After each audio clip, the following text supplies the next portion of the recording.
Je suis vraiment, vraiment contente d'être avec vous. Je suis désolée d'arriver en retard. Honnêtement, c'est une journée de fou. Vous savez qu'on vient de vivre une journée historique au Québec. 600 000 travailleuses et travailleurs de l'État québécois qui sont dans la rue aujourd'hui, qui se battent pour nous tous.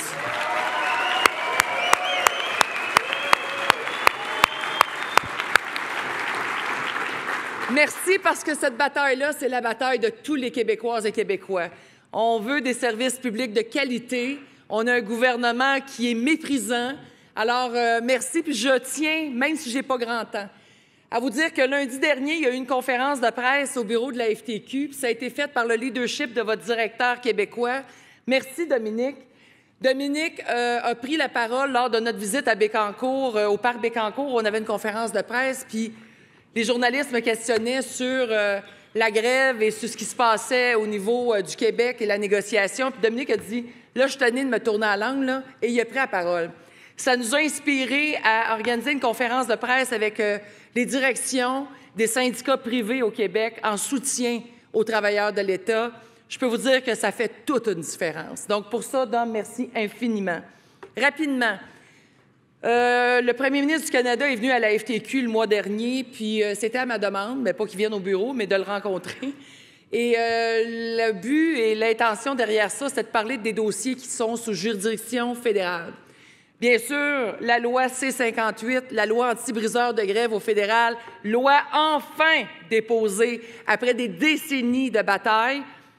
Une implantation dans 18 mois, laissez-moi vous dire qu'on travaille là-dessus parce qu'on trouve ça trop long, mais enfin un projet de loi qui respecte nos doléances est là.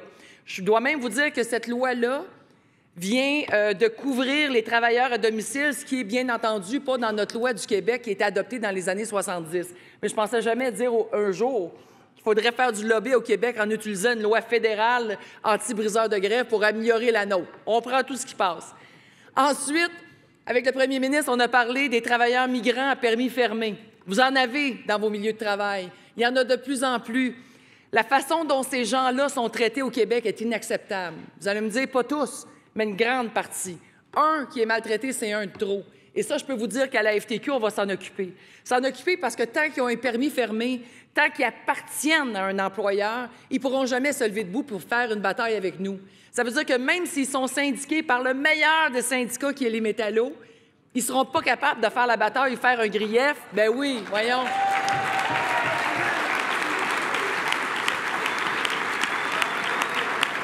C'est pas filmé, ça. C'est pas filmé, ça.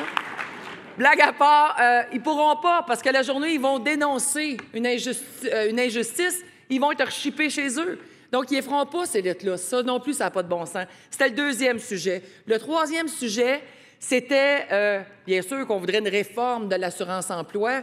Le premier ministre a été clair en me disant, Mme Picard, il n'y a pas d'appétit avec aucun parti politique actuellement. Le taux d'assurance-emploi est à 4,9 %. Mais là, ce que j'ai dit, écoutez, vous ne m'entendez pas, on veut. Et là, on a parlé du trou noir. Le fameux trou noir, les travailleurs dans un domaine saisonnier qui se retrouvent à chaque année avec 8 semaines sans revenus, sans assurance-emploi. Avec ce qu'on vit au niveau de l'inflation actuellement, ces gens-là ne sont plus capables.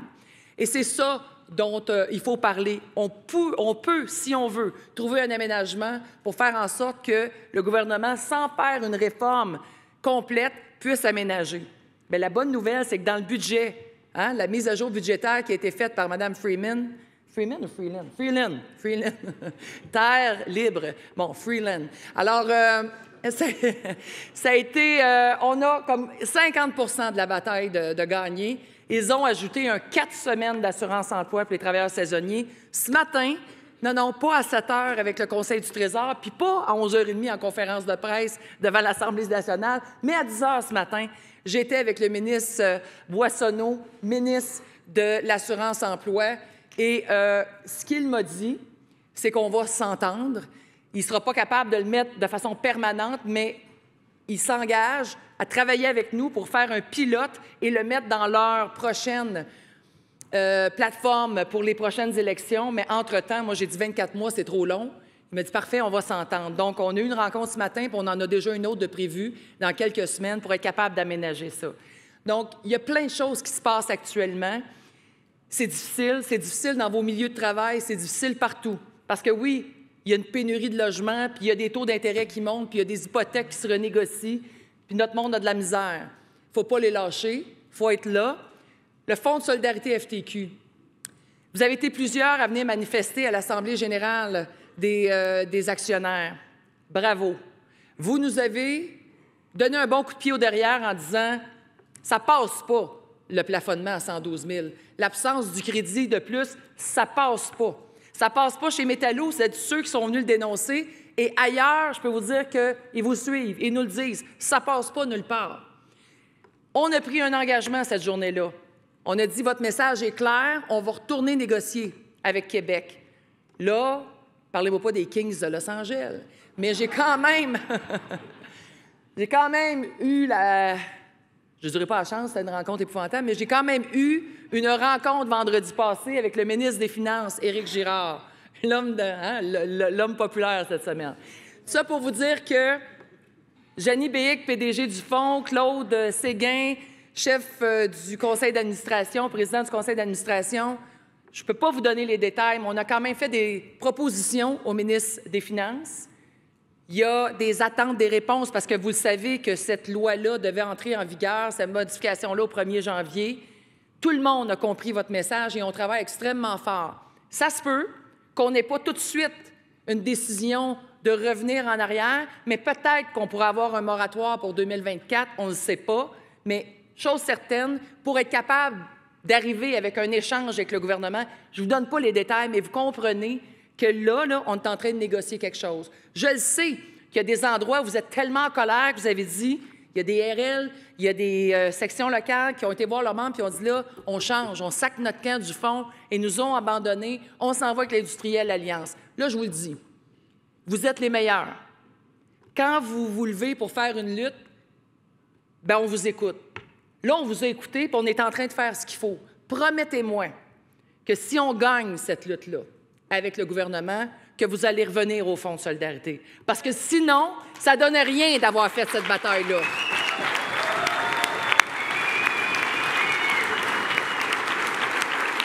Et je ne veux pas entendre non plus, bien, on va attendre après 2024 pour revenir. Parce que si on n'est pas capable de vous ramener maintenant, le gouvernement va dire qu'ils sont déjà passés à autre chose, sont déjà ailleurs.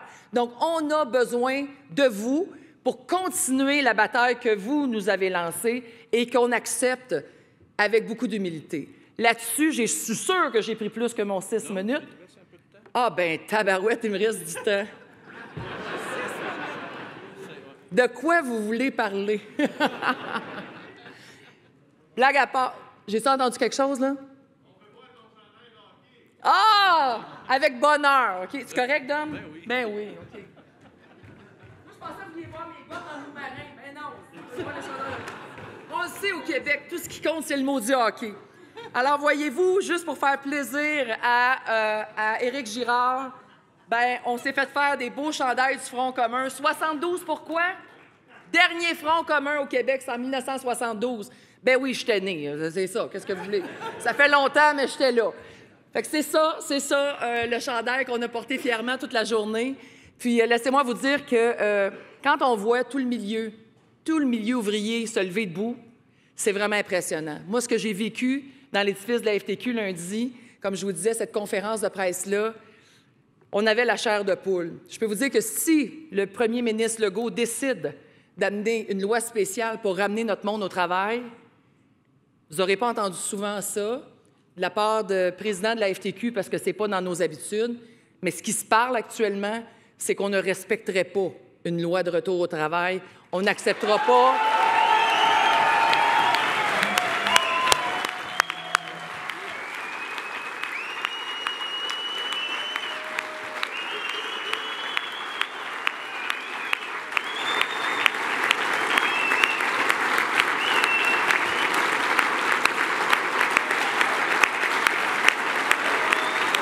Ils sont magnifiques. Ils sont magnifiques. Wouh! Solidarité! Solidarité! Solidarité! Je vais quand même... Écoutez, votre enthousiasme me remplit de bonheur, mais je dois vous dire que c'est pas moi, c'est le Front commun. Je veux quand même vous dire que le Front commun a ces discussions-là et c'est là qu'on en est. Donc ça, là, c'est 420 000 personnes au Québec. Donc là-dessus, je vous souhaite un beau banquet. Je vais aller me changer, Dominique, je ne veux pas te faire honte. Mais merci de l'invitation. Encore une fois, désolée d'avoir été en retard. Puis je le disais, mais c'est même pas à la blague. Je vous adore, les métallos. Merci beaucoup, tout le monde. Merci.